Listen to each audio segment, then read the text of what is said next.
Rouen, city of the Seine, city of bridges, wide thoroughfares, ancient narrow lanes, city of history, city of the circuit of Les-Essarts.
And that was 2 minutes and 15 seconds for the 4.07 mile lap, a front rank Formula One time. And for the French Grand Prix of 1962, naturally everyone was determined to make as good a time as possible, and everyone was there. Leading for Britain, the BRM team in their season of success, with 2 of their latest fuel-injected V8s, which had hit winning form from their first time out in the start of the season at Zandvoort. For them, this was indeed an occasion in every sense. A great chance for Richie Ginther. An even greater chance for Graham Hill, who had at last the opportunity to drive a car worthy of his skill. And of the Rouen circuit, Graham Hill says this. I think it's one of the finest Grand Prix circuits in Europe, and it has some curves which put premium on driving skill. And of course, there's an uphill section which requires a lot of power and torque and again driving skill. And speaking of curves, or would you rather listen to the BBC? Team Lotus was there in force, of course. Their 2 cars, theoretically, the principal rivals to the BRMs, thanks to Colin Chapman's sensational development of stressed skin monocoque construction in the Lotus 25. Always impatient of weight, Chapman has now reduced the cars to a 4-wheeled fuel tank with an engine on the back. It's as well that his leading driver, Jim Clark, is made to measure. And of the Rouen circuit, Jim Clark says this. Well, this actually is the first time I've been here at Rouen, and I am very impressed. I think it's a very good course indeed. Backing up Jim Clark, the Formula Junior graduate, Trevor Taylor, as debonair as any film star.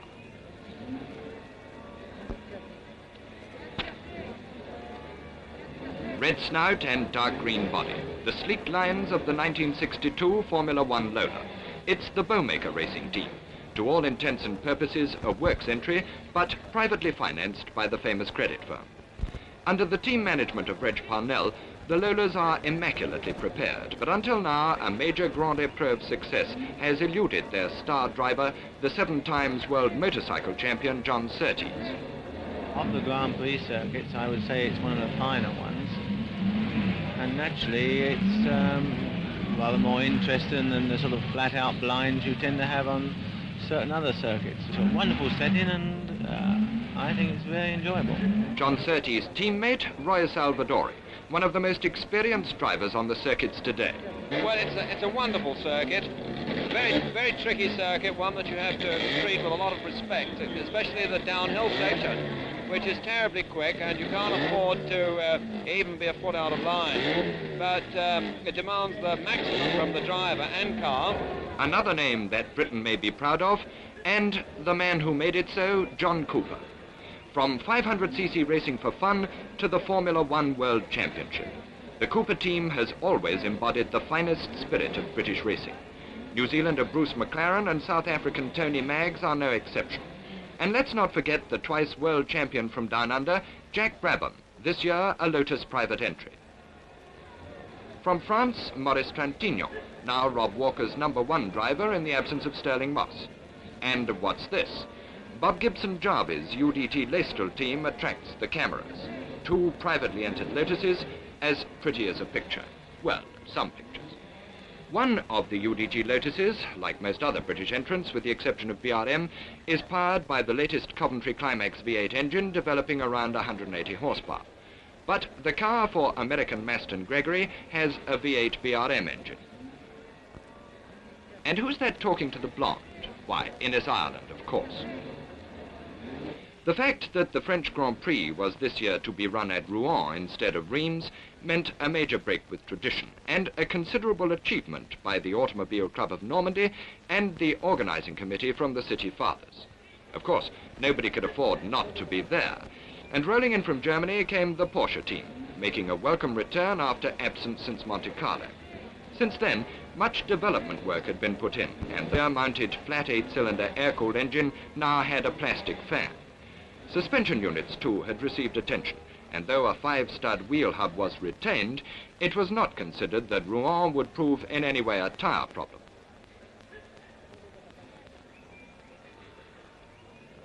Porsche's senior driver, Joachim Bonnier, is one of the most interesting men in racing. Swedish by birth, international by temperament, he runs an art gallery at Lausanne in Switzerland. Oh, the layout of the course is beautiful. It's pretty rough though, it's very bumpy in parts, and I think it'll be very hard on the cars. But as I said, the layout itself is very nice. The implacable Dan Gurney of California, who started his European racing with BRM, was picked by Baron Huschke von Henstein, the Porsche team manager, for 1962.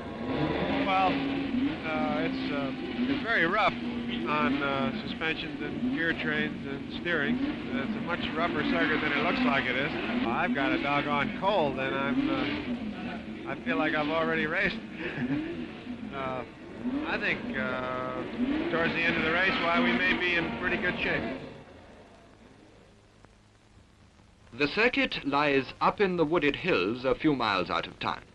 It was early July, and between practice sessions, most of which were early in the morning, there was time to wander in the beautiful city of Rouen.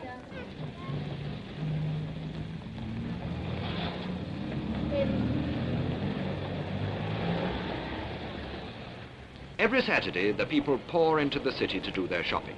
But this Saturday, there were those amongst the crowd who had other business on hand.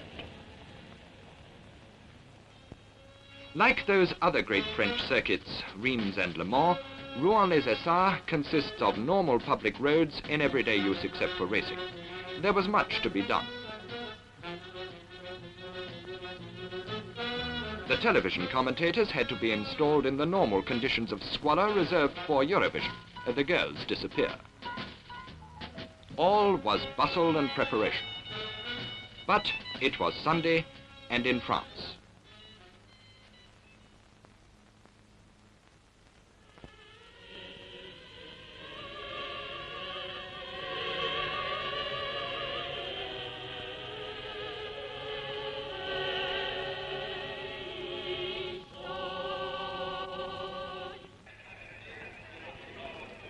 Hours before the start, the pits are busy.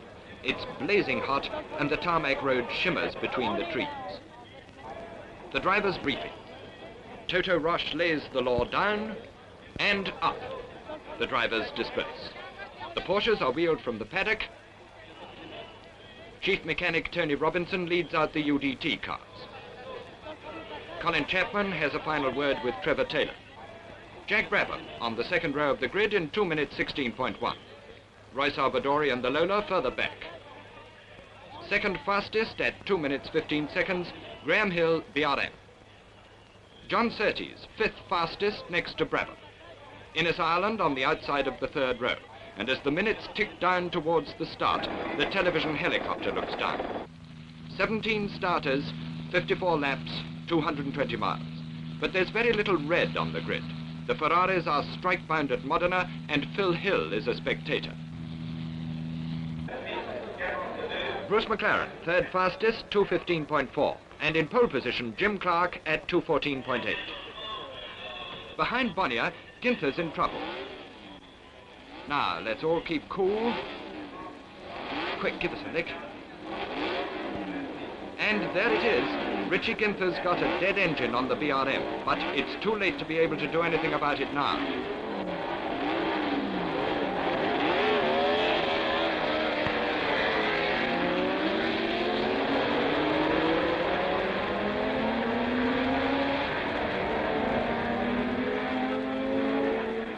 It's Graham Hill who leads off the line.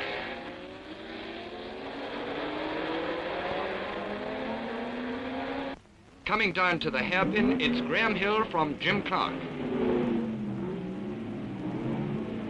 Graham Hill and the BRM with quite a firm lead on Jim Clark, Bruce McLaren, John Surtees and Jack Brabham.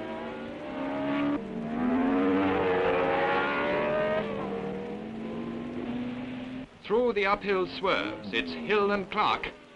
But now Surtees is past McLaren. Then Innes Ireland and the Porsche.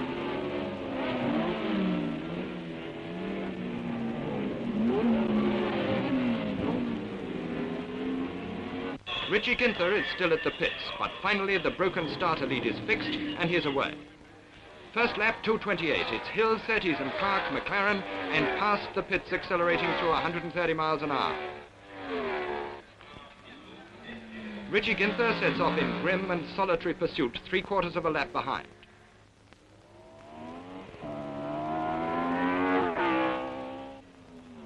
At the hairpin, Hill has Surtees on his tail. Jim Clark ahead of McLaren, then Brabham, Gurney and Ireland. Ginther is the only lonely man on the circuit. Graham Hill is being pushed very hard by Surtees. Further back, Salvadori leads to Beaufort and Trevor Taylor. On the straight, the battle for the lead. With Bruce McLaren still fourth behind Clark.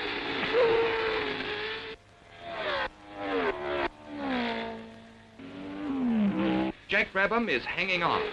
And young Tony Maggs, though well behind McLaren, has never gone better.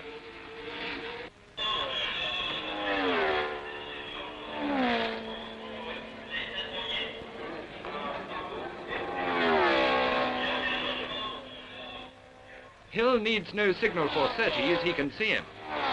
And with Clark and McLaren in hot pursuit, this dice is enough to put the breeze off anyone. First casualty into the pits, Joe Siffert of Switzerland, Lotus-BRM. And shocking bad luck for Ireland, a broken off tyre valve. 2 out, 15 to go. And 80,000 spectators get their money's worth from the battle for the lead between Graham Hill and John Surtees. Jim Clark draws away a little from Bruce McLaren, who's fourth. Jack Brabham's fifth.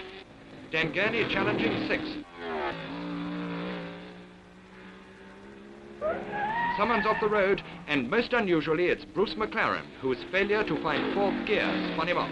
Brabham and Gurney sweep past, and McLaren rejoins 2 places down on the 10th lap. The harder he's pushed, the faster he goes. Graham Hill is down to 2 minutes and 20 seconds, but Surtees is still with him. Clark still third. Jack Brabham's now fourth. It's Dan Gurney fifth. And Maston Gregory with the Lotus-BRM sixth. Ahead of Joe Bonnier with the second Porsche. And Tony Maggs with the second Cooper is eighth.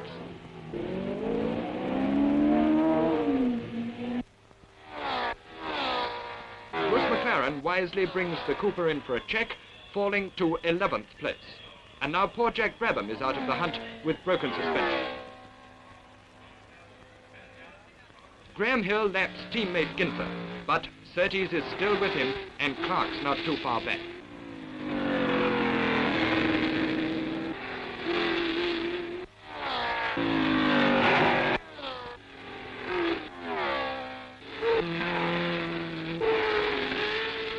Then on lap 13, John Surtees comes in from his pursuit in second place. He rejoins the race 8th.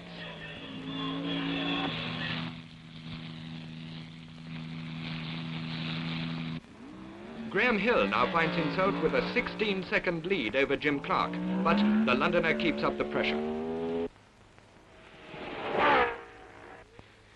Clark and the Lotus begin falling back from the leader, though increasing the 17-second lead they have over Gurney and the Porsche. Then out went Maston Gregory when he was lying fourth on the 14th lap, and it became Joe Bonnier's turn to chase his Porsche teammate.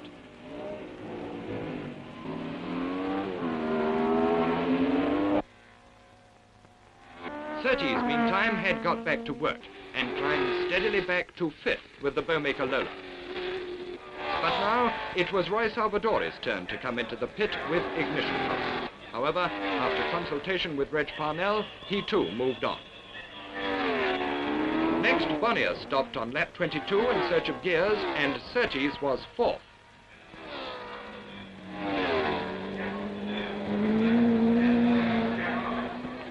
Alf Francis looks for Trintignant's gears, while Colin Chapman looks for Trevor Taylor. And here he comes with a 6th Lotus 25. The lap charts became a nightmare as the roughness of the circuit took its toll.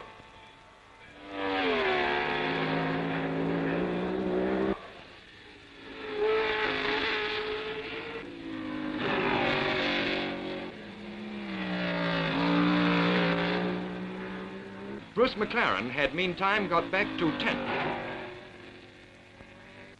Dan Gurney was going superbly third. And Richie Ginther was now 7th.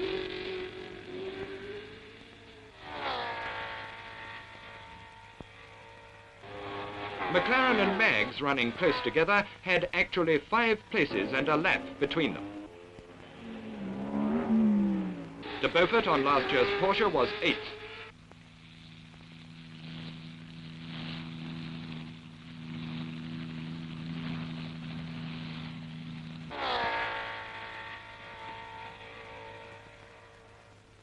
For Trevor Taylor, this was heartbreaking. In his first race in the Lotus 25, he was last of the 12 cars still running.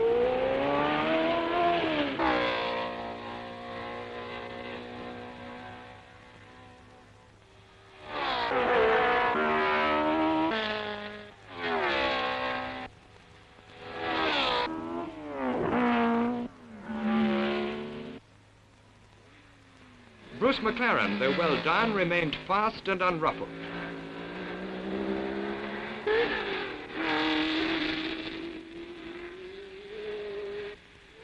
Gurney was now very handily placed, but in the Porsche pit, once again von Hanstein was worried. Bonnier's gearbox and engine did not augur well for Gurney's. Maurice Trintignant finally rejoined the race, and a fight, rather surprisingly, broke out in the crowd. But then, Maurice is very popular in France. Past the half distance now, and Graham Hill is well in command. Jim Clark can't catch him unless something odd occurs, and that is exactly what happens. Watch. A mix-up as Hill tries to lap Jack Lewis's Cooper. The Welshman hurries over, but Graham isn't stopping to chat, for Jim Clark has gone past in the lead. Oh, suffering archbishops. Look you.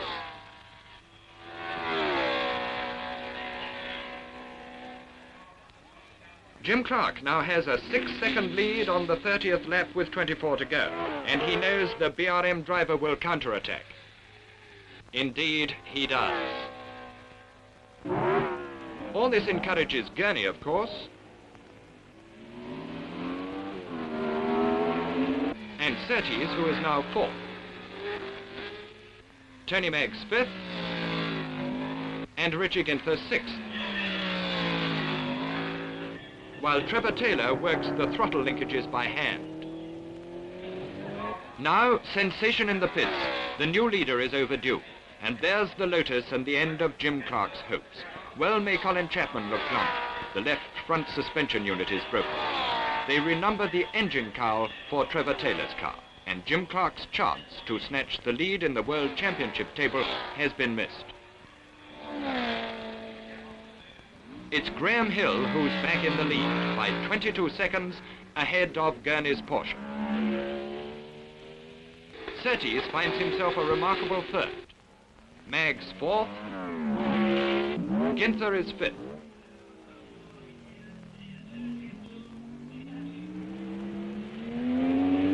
Hey, am I seeing double? I do believe I am. But there's a shot for you. The sensation of this remarkable race, as Graham Hill stops on lap 41 with broken fuel injection mechanism. The crowd goes wild, but Hill, the mechanic, gets out to repair the broken stop, which keeps his throttle almost shut. De Beaufort looks like being set for another point. At this rate, he could almost win, but not with Gurney there. Graham Hill restarts to creep to his pit, and the crowd is sympathetic. Now Bonnier's gearbox finally gives up, and Dan Gurney of California sweeps on towards his and Porsche's first Grand Prix victory.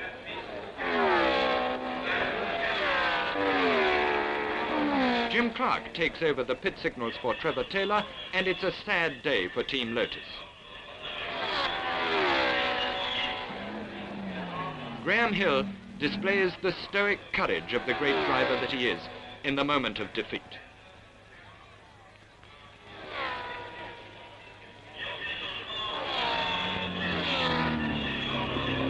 Nothing can touch the Porsche now, for Surtees too is in trouble.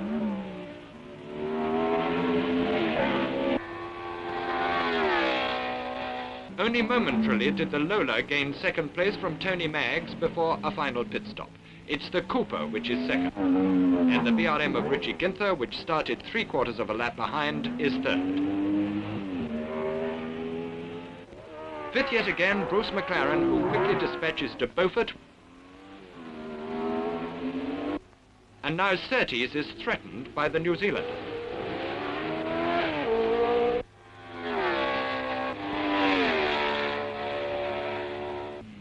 The masked Trentino is also after the Dutchman de Beaufort.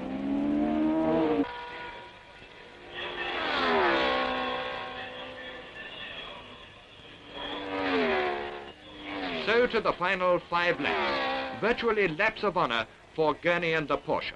20 miles of flashing triumph.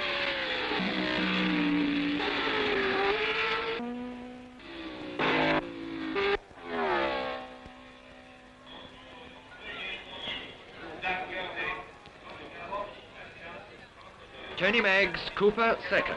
A consolation prize for BRM is Richie Ginther's 3rd. Bruce McLaren, 4th.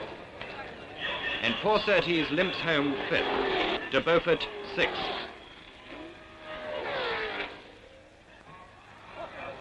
And yet again, a final sensation.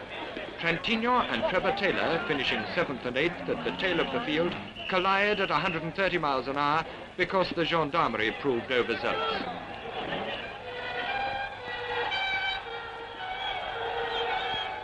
Almost miraculously, no one is hurt, but 2 racing cars are needlessly thrown onto the scrap.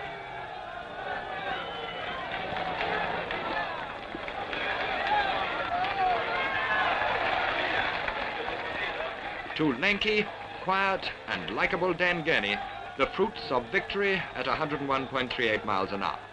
For his was a drive, and this was a race most worthy the traditions of the French Grand Prix.